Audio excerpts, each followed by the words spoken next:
Ladies and gentlemen, welcome to my evil podcast. Before me is my alopecia associate, Altaf.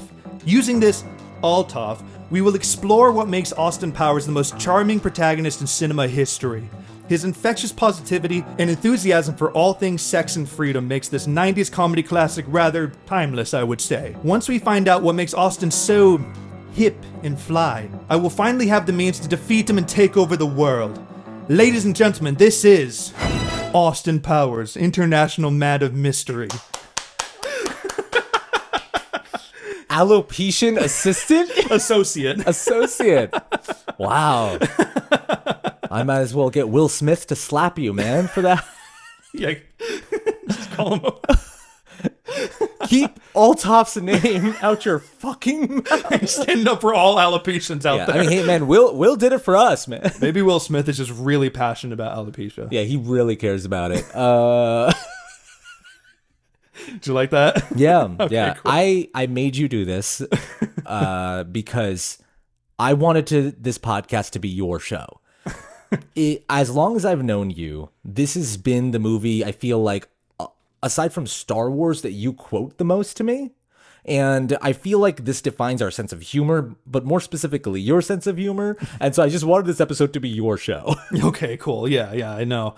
I think this is probably, I mean, like, I say this a lot, my favorite comedies, but this one might actually be my favorite comedy ever made. More than Superbad?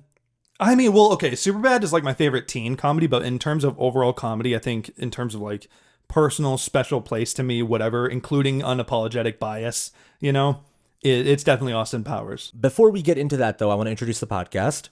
I'm Altaf. I'm Chris. And welcome to Movies That Changed Us. And today we're going to explore how Austin Powers changed us. If you're watching this on YouTube, flip around. If you're listening to us on Spotify, know that you can also watch us on YouTube at Movies That Changed Us. And we do also have a Patreon if you want to go check that out and support the podcast or our reaction channel. We do weekly commentary tracks where we talk over movies and you can watch over with your own copy of the movie and it feels like you're hanging out with us. We've done Happy Madison classics, Jim Carrey classics, all the Indiana Jones movies, all the Back to the Future movies. So we have a pretty good catalog at this point. Yeah, for sure. We'd love to have you on. I feel like even not just like you and me or just you, but even you and your girlfriend, if you don't mind me saying this, I feel like share like an Austin Powers sense of humor. I like we won't go into it, but the bits that you and I do privately off camera, the characters that we do when we're just joking around, I all of them have the same like unbridled confidence.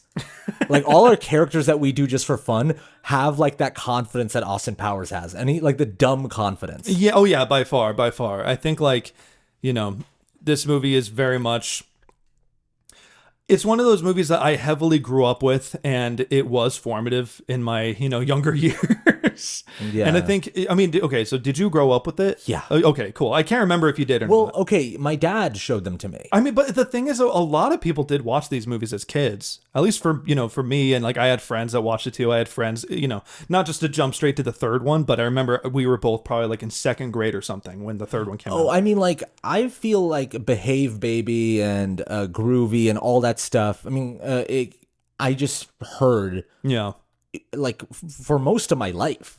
Yeah. I feel like Austin Powers has just been a part of my life. Yeah, and it's weird because these movies sort of came and went, which is, I like that on one hand, that, the industry didn't milk them dry.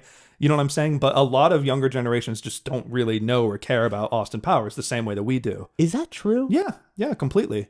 It's kind of a known thing. Like there's, if you see videos on YouTube, it's like, whatever happened to Austin Powers? You can find stuff like that. And I think a lot of it's attributed to probably Mike Meyers kind of chilling out on movies, and he just like Austin Powers kind of disappeared with Mike Meyers. If that makes any sense? It kind of did, yeah. And like he went into the Shrek world, made a lot of money, and kind of slowed down on becoming like a leading man that's doing a lot of projects. I mean, like recently, last year, he was did the Pentaveret, which was that like mini series on Netflix where he was playing like 10 different characters. It was looked at as like a return of Mike Myers. Yeah. I don't think it got reviewed well, but like, yeah, like he doesn't have the same cultural relevance obviously as he did back in this heyday. And this was like his first like big movie. that he was the sole lead of. I don't know if Wayne's World came before or after this. I want to say Wayne's World came before. But even if it did, like this is like a Mike Meyers project. Wayne's World was obviously the Dana Carvey and Mike Meyers project. Yeah, it was an SNL spinoff, yeah.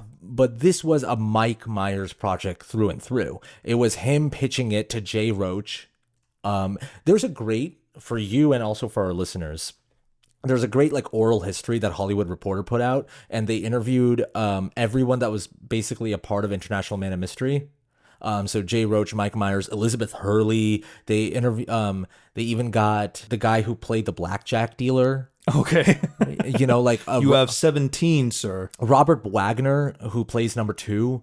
You know, they got everyone. Wow. And in the oral history, you learn about how much of like obviously Mike Meyers was made this movie for his dad, which we'll get into, but how much of a clear vision it was, and how everyone involved really loved the script. You can feel it coming. Like, I think you can always feel it when the actors are enjoying themselves in a movie. Like the actor who played Basil Exposition is like a renowned like stage actor. Robert Wagner is really respected in his form and everything. And all these people said yes to it because they saw the script and was like, this is really good. Yeah. And it was also revolutionary in a way of like how comedies were, because like it was either very broad, shot very like boringly, unless, you know, I mean, there was obviously the Mel Brooks era, but aside from that, the comedies weren't shot and made like this. Yeah. It's kind of funny now. A lot of comedies are like mixtures of action and all that stuff, but Austin Powers was like a revolutionary thing.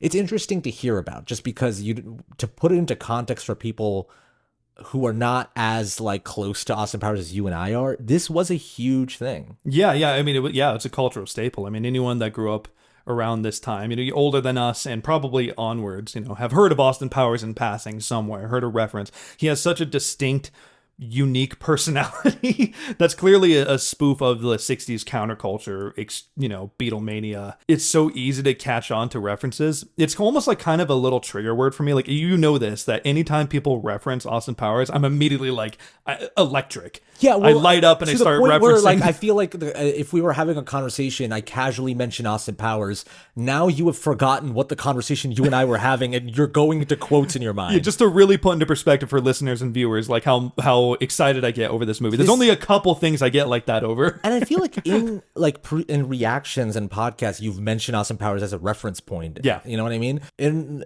do you remember how old you were when you first watched this movie? I mean, it was one of those things where I saw them on TV scattered. I think my first... Same here. I like watched it just was on all the time. Exactly. My earliest memory of Austin Powers was watching The Spy Who Shagged Me, the second movie. And it was the latter half when him and Heather Graham were talking about why Austin was so distant from her, and he explains to her that he lost his mojo. And I remember it's the same deal as a kid. I was like, what the fuck is this character? How he's just saying baby at the end of like every sentence. Like, yeah, it's a thing of like when you see Austin Powers as a kid on TV, you're like, who the fuck is this person? Yeah. And it takes a second too for people to fully realize like that Mike Meyers plays both Austin and Dr. Evil. I want to talk about that. I didn't know as a kid. Yes, and still to this day, people watching it for the first time take a second to realize that, or we forget it. Like, you and I know that obviously they're the same actor, but I still kind of forget. Like, I don't think about it, which is really well done, because sometimes these movies can be distracting when they do the like Eddie Murphy and starring Eddie Murphy. Well, if you notice in International Man of Mystery, like it takes some like it doesn't reveal Dr. Evil's face until like the first 15 minutes are over.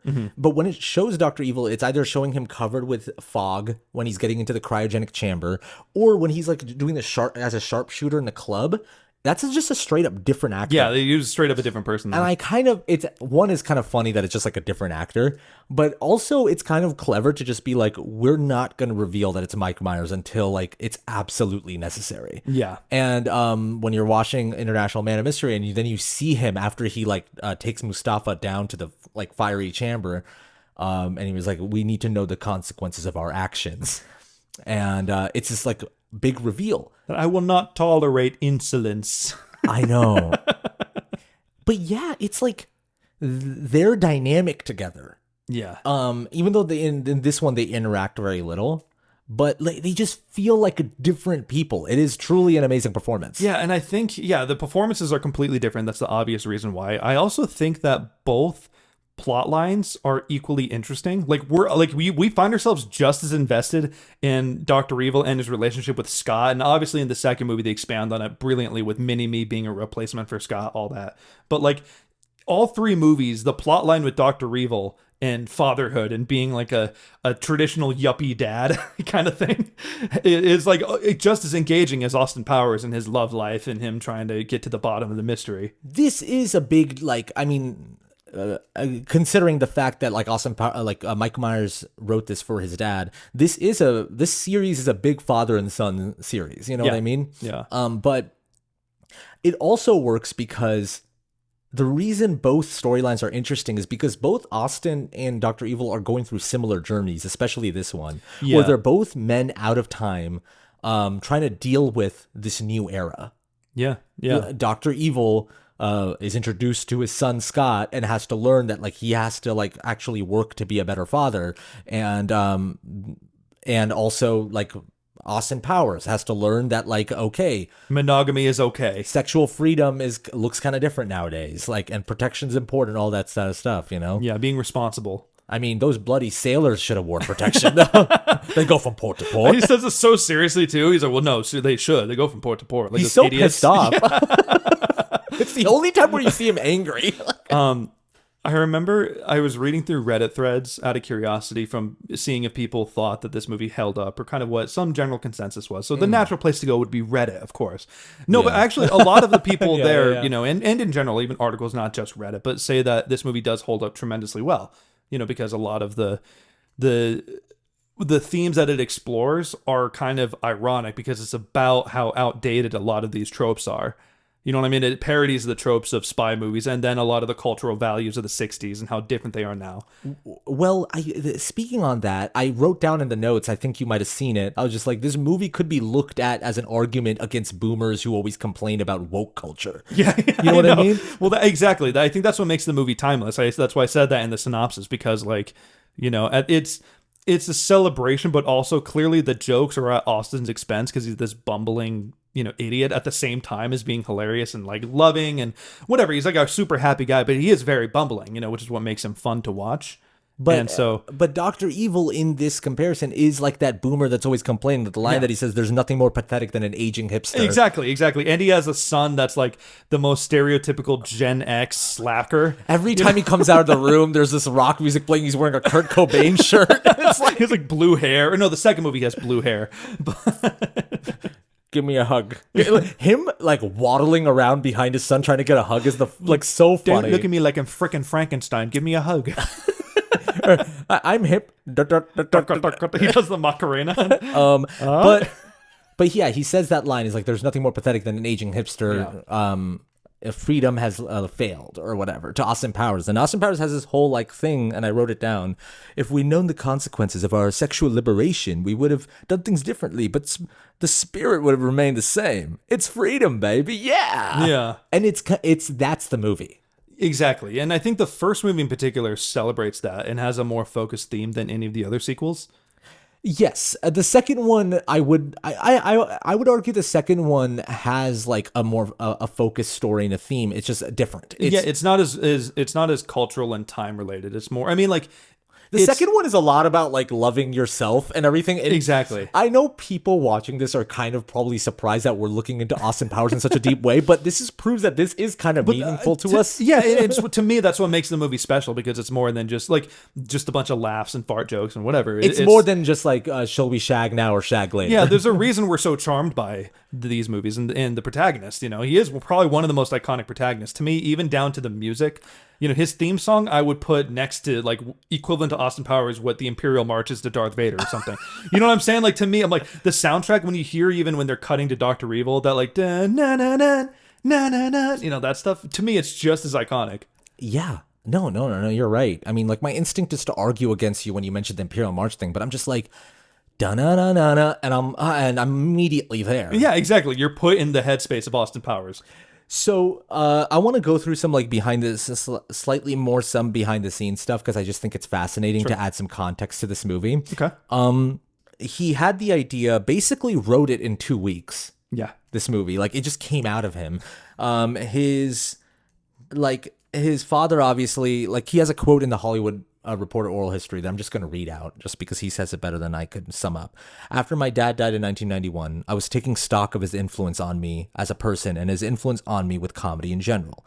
So Austin Powers was a tribute to my father, who introduced me to James Bond, Peter Sellers, the Beatles, the Goodies, Peter Cook, and Dudley Moore. So he's mentioning, like, obviously a lot of, like, British comedy, while also the Beatles, with the Beatlemania aspect of Austin Powers. Major cultural staples of the 60s. And then on top of that, Peter Sellers was an important thing to me. Because I'm like, when I watched this movie, I thought a lot about Dr. Strangelove. Dr. Strangelove, Peter Sellers plays like 5 different characters. And obviously that's a social satire and no shit. But I was thinking a lot about that. I'm like, oh, Mike Myers has to be inspired by Peter Sellers because Mike Myers does this shit all the time of like really diving into playing like 5 different characters in his movies and making them all feel super distinct and lived in. Yeah. And then just the genius of making like an international spy who's also a photographer to be struck by the same level of fame that the Beatles were. Yeah. To be like opening him with women chasing him. He's like hiding and he's like so happy to be chased though. He's so excited. Dude, I know you're going to make fun of me because you were making fun of me before we started recording this podcast of what I would say about his introduction, but his introduction is beautiful. I know. I fucking love it. It brings me so much joy. Watching this movie, I watched it twice this week for this podcast. Watching this movie didn't feel like homework at all. I put it on, and when he says, like, when Dr. Evil is like, it's going to be Austin Powers. And then it cuts to him with the pinstripe suit coming in and just immediately, like, vibing. He's just dancing, yeah.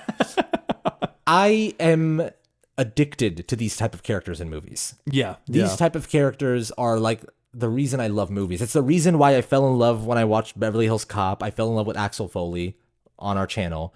It's the reason why Ferris Bueller is one of my favorite movies. It's these type of characters where when they're introduced and you watch them, you know you're just going to have a great fucking time. And you want to hang out with them and they could be your best friend and you know they would love you for you. Have you seen, I know, right? Have you seen Austin Powers and Mass Effect, that video? Oh, you showed it to me. Did I show it to you? Because it has some spoilies for Mass Effect. So I don't think I showed you the whole thing because you were still playing it at the time. But anyone that's played Mass Effect, I highly recommend you look it up if you haven't seen it. It's funny as shit. They literally just cut Austin Powers and his bits into iconic Mass Effect scenes of him running away from the husk zombies and him like shooting at the Reapers and all these things. They had such a specific vision on who this guy would be. Yeah. Right? And he wrote it in 2 weeks, showed his friend, the director Jay Roach, who directed all 3 of these movies.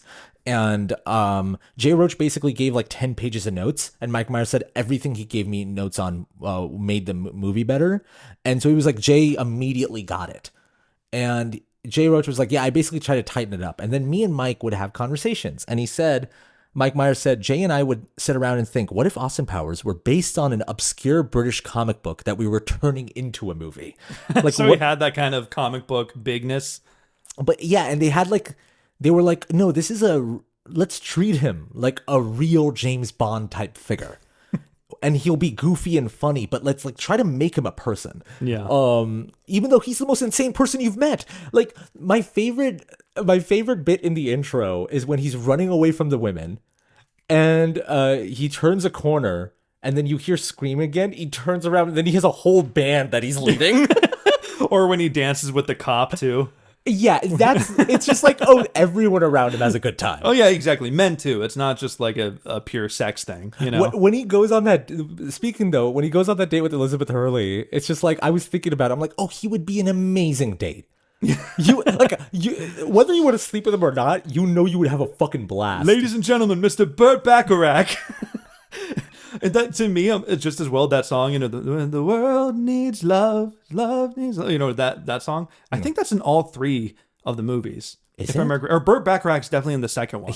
I know he's in the him second and Elvis one. Costello are in the second one, which is I love that he gets these like classic artists. But Mike Myers is a huge fan of this music too. Yeah, it's so much of him is in this movie. Oh yeah. And I think that's what's important. And, you know, I mean, it's obvious, but even in broad comedies like this, when you feel like there's a person's touch to it and not just like trying to go down a checklist of like, oh, what do the masses find funny? You know what I'm saying? We recently watched The Producers on Nice Dude Movie Night. And I don't know if that video is going to be out by now. Probably not, if I had to guess, but still. I guess, I mean, it was a Patreon poll. This is your reward for listening to this podcast, you know, as you find out some upcoming videos. I guess people voted on like the Patreon, so I guess a lot of people do know. But like, I just want to say, what I wanted to say is that when I watched that movie, I kept like, and the joke hits of the springtime for Hitler. I remember saying to you, I was like, it's Mel Brooks, I should have known. And it kind of made me think a lot about like how, like, especially the Mel Brooks classics, he puts so much of himself in those movies too. Not like physically, but also just like his sense of humor. You could feel like there's a personal touch in it. It's what, no matter how broad the comedy is, you still need that vision. Yeah, you want to feel, yeah, exactly. You want to feel like you're experiencing someone else's sense of humor a little bit. There's a part of this podcast where I just want to like list off funny scenes because like I just want to talk about them with you. But we can't do that, or else it's not interesting. People can just watch YouTube clips. Fair enough, yeah. So I do want to talk about like a style of comedy in this movie that is so hard to do, but I think is basically my sense of humor to a T. Okay. Which is running a joke to a ground to the point where it starts funny, becomes unfunny, and then becomes funny again. Oh, I do that shit to you all the time. That's like my thing. Like, do that. That's like. Oh, okay. Well, cool. Because I was like, I feel like I'm guilty of that too. But yeah, I mean, we both do that. I mean, like you're the easiest to do that to because if I repeat a joke, it's really easy to annoy you with it. Yeah, it's just like I can just play it out like I'm like Play-Doh or something like that. I just know how to do it because we've known each other for so long, so I just know your buttons. You know. I know that's actually that is true. You do fucking pull that shit to me all the time, and I get annoyed easily, and you're just laughing. You're like, see, it's so easy. but then I'll make it funny. I'll keep going. I'll remind you of it. It'll always get funny again, and that's a hard thing to do. This movie does it really well. And so I have 3 jokes that I wanted to list off, and we could talk about it. Sure. Peeing for too long. Oh yeah. I mean, I watched this movie and I've seen that bit so many times. I've seen probably the opening 15 minutes of the movie. I watch that on YouTube all the time. Evacuation comes. I watch this bit so often on YouTube. So when I sat down to watch it for the podcast, I was like, I'm not going to laugh as hard. So I was kind of already, you know, like you do that thing where you kind of reject it in your head where you're like, it's not going to be as funny. I've seen this joke. Fucking laughed so hard. Both times this week when I was watching it, it like got funny again because it's a mixture of things. It's cutting back to them watching and expecting it to be done. It's Mike Meyers and his physical gestures of him holding onto the wall. Oh yeah, and his leg kicking with every little spout of pee. Yeah. Shout out to the actor that played Mr. Dickovich on Spider-Man 2. I know. Being the Russian intelligence guy. It's always great to see him. I forget his name. You know, I wish I knew the name. We'll pop it up visually. Sorry, I know it's a little extra editing work. Yeah, I was like, we didn't need to, but we'll do it now. Shout out to him, you know? That's Give true. him some credit. Evil laughing for way too long. Oh, yeah. I mean, that's a huge gift, too. I've seen people, like, you know, take screen caps of it and put, you know, little captions on it to meme it. Like evil people. And then I have, I think the one that, actually, there's one more that I didn't even put in here. Okay, before I get to the main one that I feel like is the funniest to both you and me. Okay. The Will Ferrell in this movie. Oh yeah. Being put into the fire chamber, and then as like Dr. Evil's trying to continue his evil plan, he keeps being like, "I'm burning. Yeah, help! I'm still alive. Can you?" And then he gets shot. He's like, "You shot me!" And then after he shoots him again, it's like super quiet. Like Dr. Evil's just waiting. Okay, he's dead, right? And the one that I want to get to though is the main one. Him in the fucking hallway.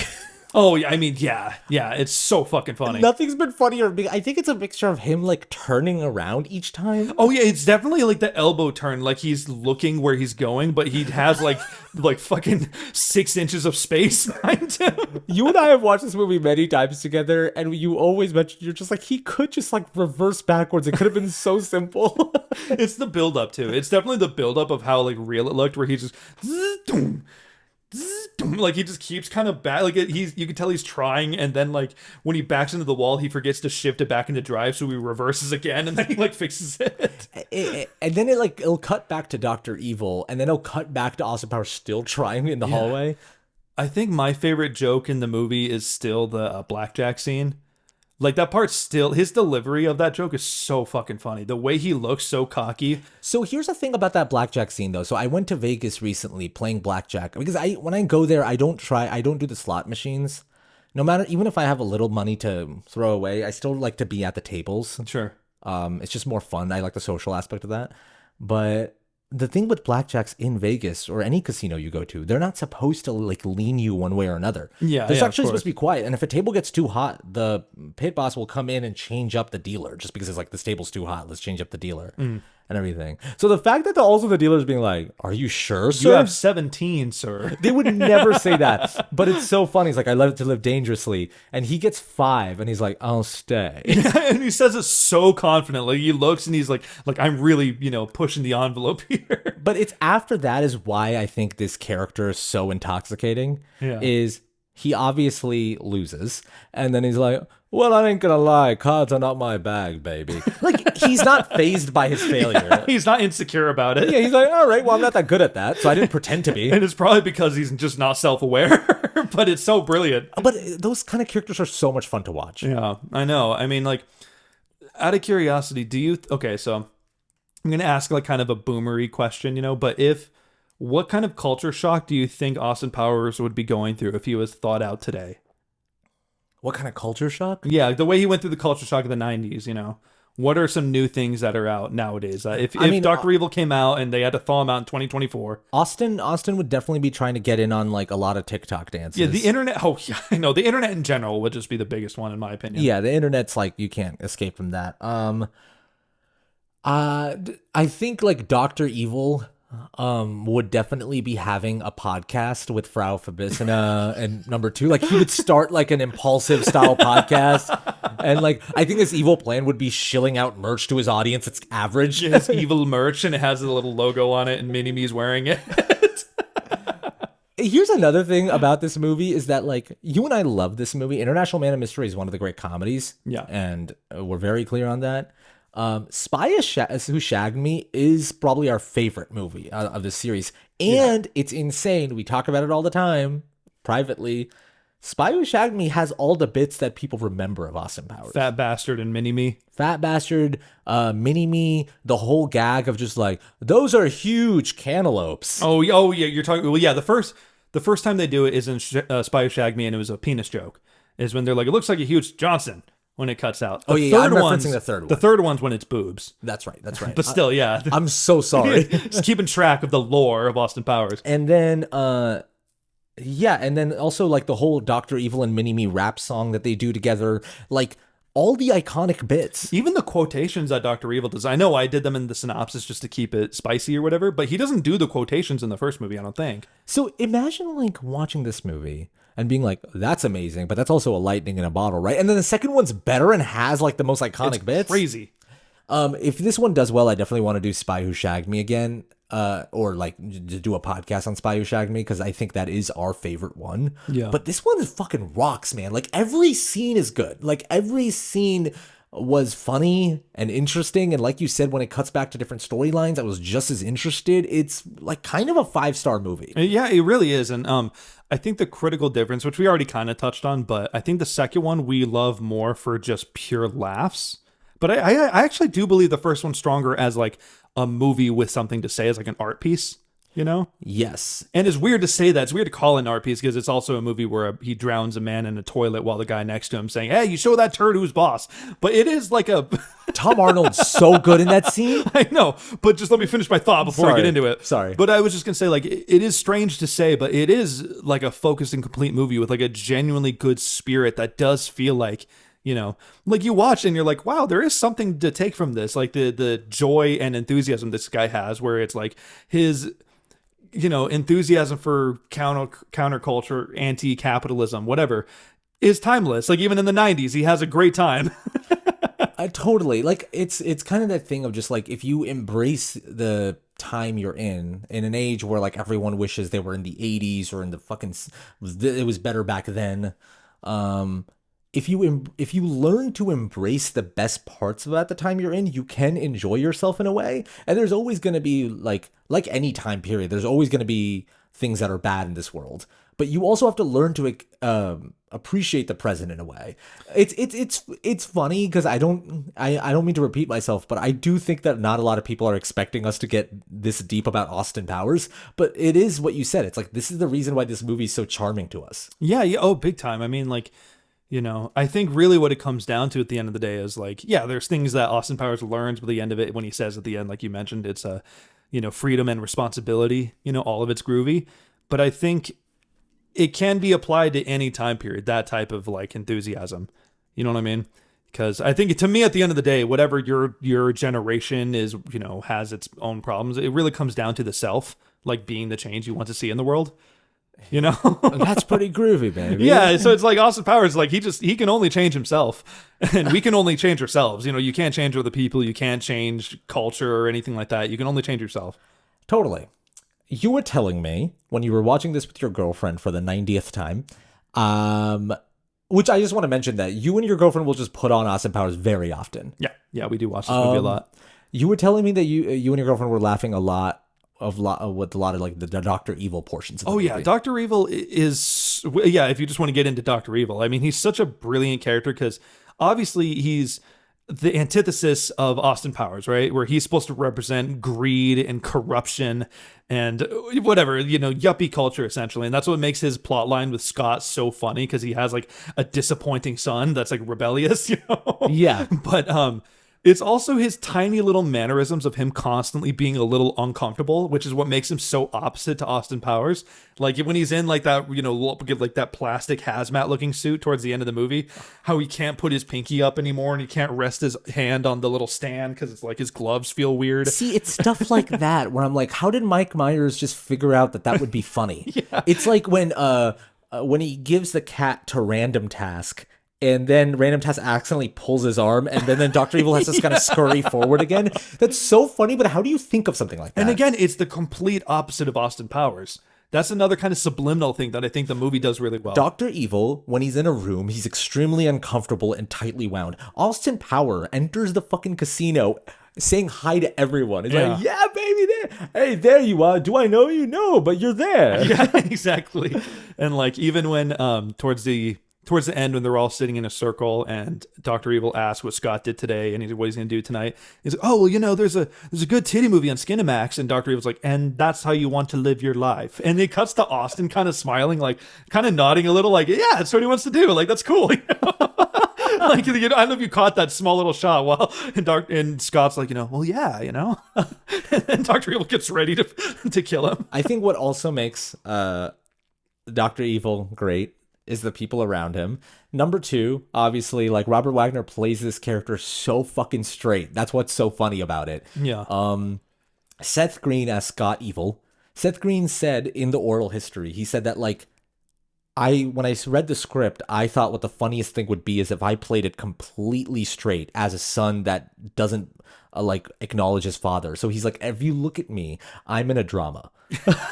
And he's like, I am not in a comedy. But I think the star of the show in all these movies is Frau Farbissina. Oh yeah, I know. Mindy Sterling is so fucking funny. And I don't think, like, aside from people, dorks like us who are super into Austin Powers, I don't think people give her as much credit as they give Mike Myers. I do think she's a big reason why Dr. Evil works. Oh, the entire Evil organization works so well together, too. You know what I mean? They have, like, a clear dynamic and relationship with one another. Even just small beat when Frau saves Scott from being, dropped into the fire pit. She kind of winks at him real quick. They all have such personalities. And then obviously number two, having that big plot twist where he's like a double agent and betrays Dr. Evil. He's like, I've had enough of you pushing me around. Like they all have their moments. Oh yeah. It's not just Dr. Evil like leading the show, because it could have easily been construed as like a big showcase for Mike Myers and like it's just all about him. But they all work well together. Like Scott and is funny as shit too. Fucking the Irish guy. Oh, yeah, of course. They're always after me, Lucky Charms. Why does everyone always laugh when I say that? And then Frau Farbissina is like, it's a television commercial. Each bowl of cereal has these little marshmallows in them. So they're like, oh, this is candy. I'm having fun. Also, speaking of the sequel, I don't want to get too into it. We'll talk about it eventually on the channel. But like the fact that Frau and Dr. Evil do hook up in the sequel. Yeah. And it turns out that, yeah, she's Scott's mom. Yeah. And oh yeah. Spoilies for the second movie. But the fact that like do you remember like when they have after they have sex and they hook up the next day in Spy Who Shagged Me, the next day they're in this like work craft area as if in they're this office and it's awkward. And it has like the coffee machine has like a little Dr. Evil logo on it. Like they decorated the craft services with like the evil branding. Yeah, and even in general, they do a great job of that in the first movie too. How the walls have that triangle with the E in it, that evil organization thing. Totally. I think we can talk about that a little bit. That's a great set design. So, for anyone who's interested in, Mike Meyers did one of those videos for Vanity Fair where he did like watching my old classic scenes where he sat in front of a TV when he's promoting Pentaveret and watched like some of his like famous work, Wayne's World, Shrek, Austin Powers, and. For Austin Powers, they had him watch the scene where he dances to the fembots. And of course, yeah, which we haven't even gotten to that one yet, but yeah. We'll talk about. He surprisingly talked a lot about like the dance choreography. He's like, we had this brilliant choreographer who helped me out and worked on this, and she would come up to me, he's like, what do you want to do? And then she would work around that. And then when the cigarette scene happened, he talked a lot about like the prop department and how he had like one of the best prop department. And he was like, I was so lucky to work with some of the brilliant artists on this movie. And it kind of made me happy because it felt like Mike Myers like was talking about the stuff that I really appreciate about this movie, which is the craft. Like Mike Myers understood that like this movie is good because of so many people that came together to commit so fucking hard on making the fembots look really cool, making the set of Dr. Evil's lair look fucking amazing. Yeah. And then when it gets a Spy Who Shagged Me and got a bigger budget, it looks the volcano lair. In Austin's shag pad or whatever it was called. But like even the swinging club and everything, it looks so good. And that's kind of what makes me, it's what really stands out about it. Oh yeah. They put so much love into all of it, you know. I mean, like even down to the casting of the fembots. I don't know where they got these ladies, you know, because I haven't seen them in anything else or if they're actresses or whatever, but they looked ripped straight out of the 60s. Like the way, I don't know how to describe it, but their makeup and I think the way they structure their faces with the makeup and their hair. The hair is a big part. The hair is definitely a big part, but their faces too. They look like Bond girls.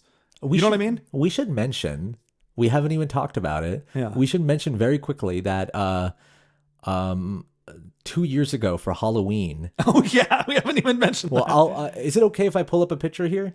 If it's a picture of just you and me, yes. Okay. We dressed up as Austin Powers and Dr. Evil. Yeah. And it was just like a brilliant, like it was just so came full circle. But honestly, dude, like walking around in West Hollywood where you like Dr. Evil, like funny enough, no one really pointed me out. And it was kind of a bummer because I wish they did. Yeah, it's because I think without the mini-me or the cat, I think it just looks like a gray suit and it takes a second to recognize it. And that's okay. But watching everyone get so excited, like seeing you, everyone was like, yeah, baby. I know. I went up to like, we were at a bar and I went up to the bartender and he's like, oh, you look groovy, baby. Like immediately everyone was doing it. It kind of showed the power of this character. Like everyone loved you. And it's kind of like, it's why we love these movies. I know. I got super bashful too at all the attention. I didn't want to do an impression of Austin Powers. Everyone wanted me to. They were like, oh, groovy. I was very pushing you. I was like, man, you got to lean into it. I know. I was just too shy at the time. But I wasn't drunk enough. it proved to me that I'm like, this character still has so much power. Yeah. Oh yeah. Yeah, absolutely. It's because it's not just a silly British guy. It's a guy that just like loves life, loves you, loves everything. And I mean, we can talk about and is super horny. Oh yeah, I know. Well, I think what's in this, I was reading more threads about this too, and a lot of people cite the moment when he turns down sleeping with Elizabeth Hurley because she's drunk. Right. And it shows that like Austin Powers is a very horny man and he loves sex, but he's not a creep. He's not like entitled to it. You know what I'm saying? That's true. I want to talk about the whole like Powers girl dynamic. Mm-hmm. You and I, like, we're not like huge James Bond heads, but you and I talk about the Powers girls just as much as we talked about Austin Powers. Yeah. I'm not on the record. I'm on the record with you at least in saying that Heather Graham is my favorite Austin Powers girl. Sure. Yeah. Elizabeth Hurley's amazing though as Vanessa Kensington. Yeah. And The thing that like really stood out to me is that he has an amazing chemistry with both of these just gorgeous women. I know. Like the thing that's a real magic trick about this movie is that when I see him and her dance on that boat, I'm like, I believe that they're falling in love. Yeah, I know. Their chemistry is very real.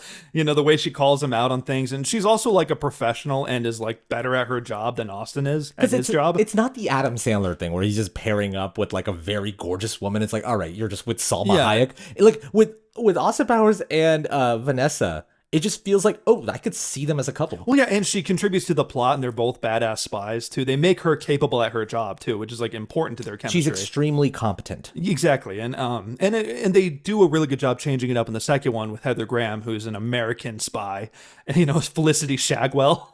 Yeah, and she's the one that's just, like, has sex with Fat Bastard, and Austin Powers gets upset. Exactly, and it's like a switcheroo on that. I do think that is also another hidden power of these movies. Obviously, the third one has like Beyonce in it and everything. Yeah, and there are some really great things about Beyonce's character as a foxy Cleopatra, but her character definitely had the least to do compared to the three. It's unfortunate too, because like the third one is kind of the lesser one. Yeah, third. It's not. There's some really great moments in the third one, but there's a lot more like just kind of gross out humor in it.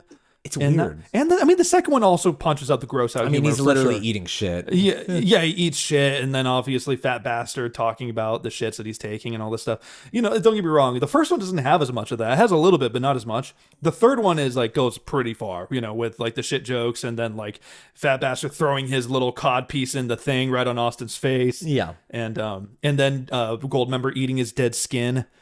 You know, there's a lot of weird shit in that one. Yeah. It's tough, you know, making a trilogy. The fact that they made a sequel for a comedy that was good was already a miracle. For comedy sequels are really hard to come by. But so like a third one is kind of stretching it a little bit. Yeah, and the third one's not terrible either. You know, it's just clearly a dip in quality from the first two, so it just makes it kind of be in its shadow. It also feels like an end of an era because the third one came out in 2002. So it feels like the 90s are kind of over now. Like it just feels like we're kind of done now. Everyone's a little bit older. Yeah. But also the magic of the third one is opening it with fucking Tom Cruise. Yeah, the opening of the third one's pretty unmatched. I mean, I will say it's probably the most dated as a result, though, because they literally have like Britney Spears and then, yeah, like I said, Tom Cruise, and Kevin Spacey, Danny DeVito. There's like a lot of things where I'm like, that's very much a product of 2002. The fact that they got Tom Cruise to be like, shall we shag now or shag later? I was like, that's amazing. I know. I just wish they gave him the teeth. I know. They can't. Yeah, you can't do that to Tom Cruise. Yeah, a red dot will appear on your forehead if you fuck with his appearance. I want to ask you a question. Okay. If there is a scene that you would take to a desert island from this movie, and it's like you only have like a handful of stuff you can watch, and you couldn't take this entire movie, but you had to take a scene with you to a desert island. What scene from this movie would you take? Would it be on Blu-ray, DVD, VHS? Would it be on a TV with electricity? Like, how would I play it? Let's assume Internet. Let's assume that you have like a TV, a Blu-ray player, and you just slap it on, but it has one scene on it. Okay. That's an interestingly specific Blu-ray. I'm just trying to fuck with you. Yeah, I know. Fucking play along. Okay, so if I had to take one scene, if I had to be stuck with one scene for the rest of my life from Austin Powers, probably the fembot scene. Okay. Probably the fembot scene. Like the whole sequence of like when he first enters and then they all seduce him and then he's like trying to resist them and he's like, Margaret Thatcher naked on a cold day. I watch that scene and I think of you because the amount of times you've brought up that scene at how insane it is. It's so fucking funny.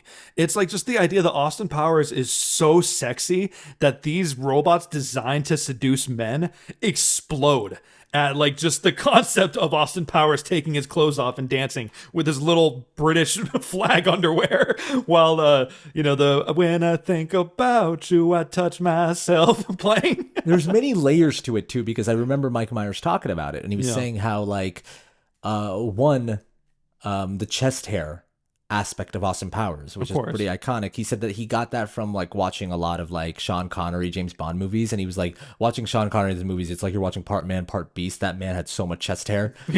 And on top of that, he said when it comes to like Austin being horny and like really seducing these fembots, that a lot of that came from like he said, like, I've always found the art of seduction or just seducing someone, like, the sexuality being such a funny thing because it feels always so performative to me. And he said that, like, it was very arch in a way to where I wanted to lean into it. Can I jump in on that? Yes, do you mind? please. I think that's what's so cool about the character of Austin Powers as well. Is he's so unconventionally sexy. You know what I mean? Like, because like James Bond is a handsome guy, right? We all know shit, of course, right? Every iteration of James Bond is a beautiful man. Conventionally handsome. Yeah. And so I think the idea of actively making him this old fashioned, like, you know, bad teeth, hairy chest, these big glasses, and he's like all like makes these weird faces. He's anything but sexy. What's traditionally considered sexy in the media. But I think it's a celebration of like that confidence. He's unapologetically himself. He can't be anyone but himself. And he feels so confident. Like he's like, he literally says like, I am a sexy bitch and all this stuff. He literally is so into himself that you just can't help but be like, oh, I mean like, wow. Like, and also, yeah, like when he like takes off his shirt, he's like, you like this. Oh yeah, exactly. The fact that like he caught like the robots, he's like, oh, it's you who can't resist me, baby. and he does it. He pulls it off. He makes them all fucking explode. He's like, au contraire. Yeah. So I just wanted to jump in on that because yeah, there is something so funny about that, of like that kind of, it makes you feel weirdly good about yourself. yeah. In a way, it's kind of just like you gotta love yourself. Yeah. It's all self-love. It's really funny. And I mean, even the second one expands on that with him losing his mojo and all that stuff. He's had his mojo all along. It's dumb, but it like is still endearing. Yeah. What are some ways Austin Powers has inspired you to live a better life?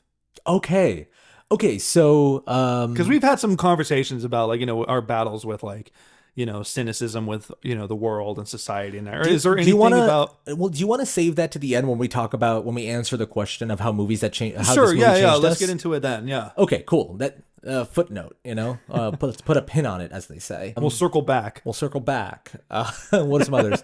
Okay. I wanna just hit one scene. I know it's hard to not do the thing where we just side off scenes, even though we're doing there's that. So many moments. I know we can't get to all of them, but just know if we didn't touch on a scene in this episode, just know we probably love that scene and can talk about it for like 30 minutes. And straight. also like talk about in the comments some of your favorite scenes. I'll be responding to the comments. So like if you want to like point out a scene, I'll talk about it happily with you. Yeah. Let's talk in the comments of this one. That'll go to the YouTube channel. If you're listening to this, when you can, go to the YouTube channel, leave us a comment.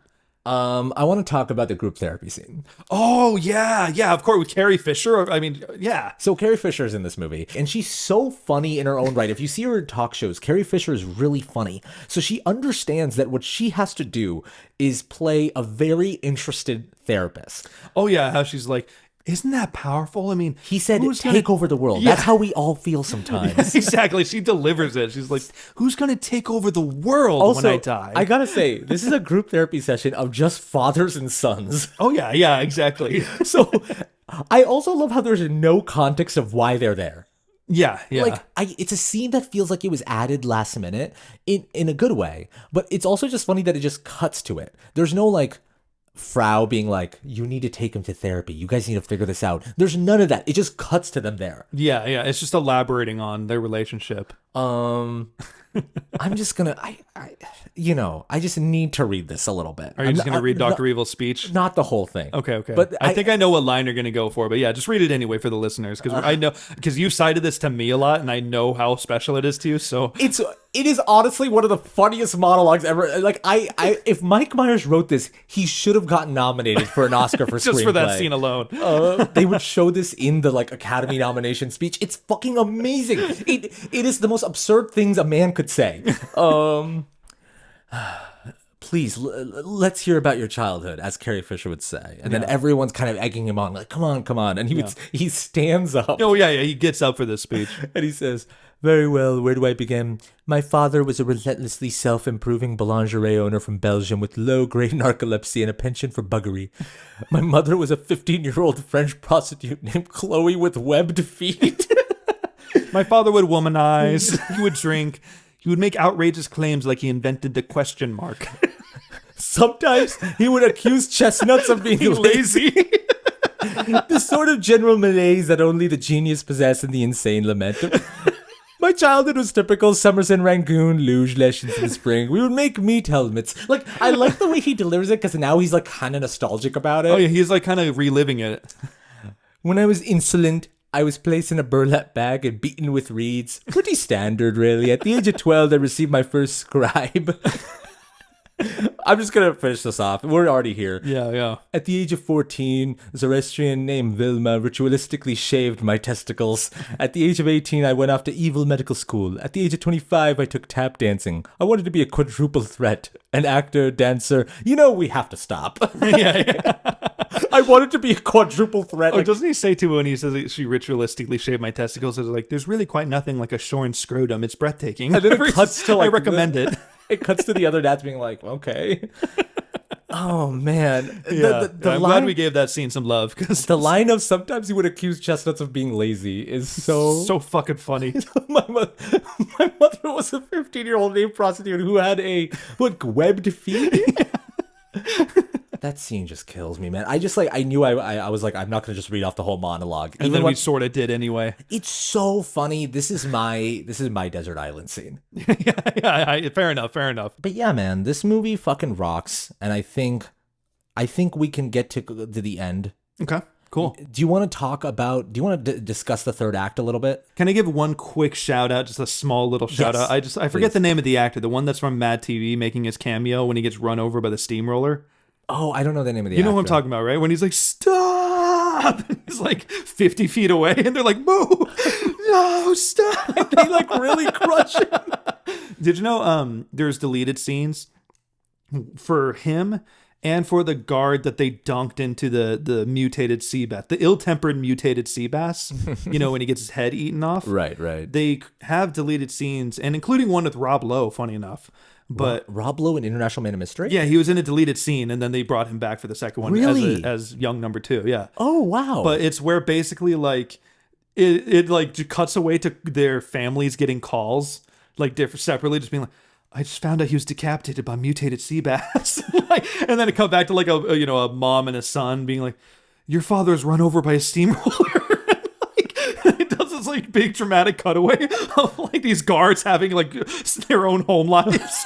They're like creating widows. Yeah. These are not just random people. He killed he destroyed families. Yeah. It's pretty funny. You should look it up. But I'm like, I'll look it up to verify. We can cut it out if it's not true that it's Rob Lowe. But I'm 99% sure that Rob Lowe is in a cut scene. Wow, that's amazing. Yeah. John Smith won't be coming. Why not? He was decapitated by an ill-tempered mutated sea bass. Oh my god. All right, so the third act consists of them getting captured, and in classic, like, old-school James Bond fashion, they're in these outfits. Do you like my quasi-futuristic outfits? I designed them myself. Speaking of outfits, the outfit that, like, literally I was like, she is the most beautiful woman alive, is the yellow one. I know, it's ridiculous, isn't it? That's also the same scene where he punches Basil's mom. Oh, I know. Which also, we have barely touched on him, but Basil Exposition is amazing. His name is Exposition. Yeah. It's incredible. Just wanted to kind of just throw that out there. Austin, my mother! He's like, it's a man. Yeah, he's like, well, no offense, Basil, but she does look like she was beaten with an ugly stick. Like, almost like, you can't blame me. Austin. She does look rather manly. Yeah, so I guess the plan is that no matter if they get the money or not, they're going to blow up the world anyways. Yeah. Austin stops it from happening. He has that final interaction with Dr. Evil, right? I guess there's not really much to talk about in terms of plot. The main thing I did want to talk about was Scott calling out the cliche where he's like, oh, what are you feeding them? Why don't you just kill him? He's like, no, you could just kill him right now. He's like, I have a gun in my room. I will come back. Shush it. Yeah, that's when he's like, ladies and gentlemen, shh. I have a whole bag of shh with your name on it. But yeah, then obviously, like when they're about to lower them into the mutated sea bass, how they shut the door and Scott, well, you're not even going to watch? They could escape. Yeah, and then also the fact that they swing to the other side with dental floss and they attack the guard with toothpaste. Like, judo chop. Like the judo chop throughout the entire movie. Yeah, I guess there's not much in plot-wise to talk about, huh? Yeah, I mean, it plays out like a pretty standard James Bond third act where they go and they get into a big shootout with all the people. And that's when Austin Powers, like, fights the fembots and all that. But, yeah, they have, like, kind of a final confrontation. And that's when Austin Powers tells Dr. Evil, like, kind of what we already touched on of, like, it's about responsibility and freedom or whatever. And he's like, and that's just groovy. Right. He has this arc, he even tells Vanessa that, like, if you want me to be a one-woman man, well, that's just, I think he just says, like, oh, that's all right, love, or something like And that. she's like, behave. Yeah. and then I like how it stays a second on Austin's like close up, and he's just like, all right, never mind. Like he got distracted. He's like, wow, I really got through. I gotta say, speaking on that though, every time it cuts to Mike Myers being like when he's Dr. Evil, my favorite parts of his performance as Dr. Evil, especially in this movie, is when he's just like kind of listening and kind of like being present in the scene. Like for instance, like when he's waiting for Mustafa to get shot, how he's like kind of looking around, he's like, trying to be like polite, you know what I mean? Yeah. Okay, so let's get to the main question. How this movie changed us. And the question that you had asked me was like specifically, has this movie had like an impact on me? Mm-hmm. Or how has Austin Powers like inspired you to live a better life? Okay, so great question. Glad you asked. This is the most serious anyone will talk about Austin Powers, and I'm really happy to do that. But I think the way this movie has changed me throughout the years I've watched it is, as a kid, obviously, it was just like the funniest thing ever. As I grow up, I think like I look at him as a source of just inspiration of like, man, I want to be in a room where everyone just has a fucking blast when I'm there. Mm-hmm. Like, and I know that's not realistic. You can't just walk into a room with cool music playing and leading a band, but you can be someone that everyone's like excited to be around. And I think I try to be that way, even though sometimes like life gets in the way. I think that's the thing I always try to aspire to. Is I'm a very social person. I like I really like people. I like interacting with people, and I think that it's not even just like I want to make people laugh, but I want to make sure that when I'm there, people have a good time. I think that's like how I feel when I watch Austin Powers, is that when people are around him, they just have a great time. There's a difference between making people laugh and making people smile. Yeah. And I think that you can achieve that. That's easy to achieve. So what about you? I think a lot of it for me comes down to like, in life, you're always going to be at the mercy of, time and culture changing. Things will always shift, but the only thing you can change is you. And I kind of touched on that earlier, but I think that's kind of the biggest thing to take from Austin, is that like he himself adjusts accordingly to the different times, but he also he doesn't lose himself in the process. Yeah, the movie's not his way's the right way. That's kind of the opposite. It's like, it's the fact that like, free love and freedom has a different definition now, and that's groovy with me, Yeah, exactly, because Dr. Evil is obviously meant to be the encapsulation of the opposite end of that, like I already touched on with the greed and the corporate tyranny, all that shit, and I think if there's anything to take from that is, you can't change people. You can give, so there's no use sitting around and being frustrated or complaining. That the best thing you can do is just focus on yourself and how you impact those around you. Hell yeah. All right. Well, we did it, man. We did it. Thank you guys so much for watching. Thank you guys so much for listening. Thank you so much to our patrons for supporting us again and again. Last but not least, stay nice, dudes. Groovy. Yeah.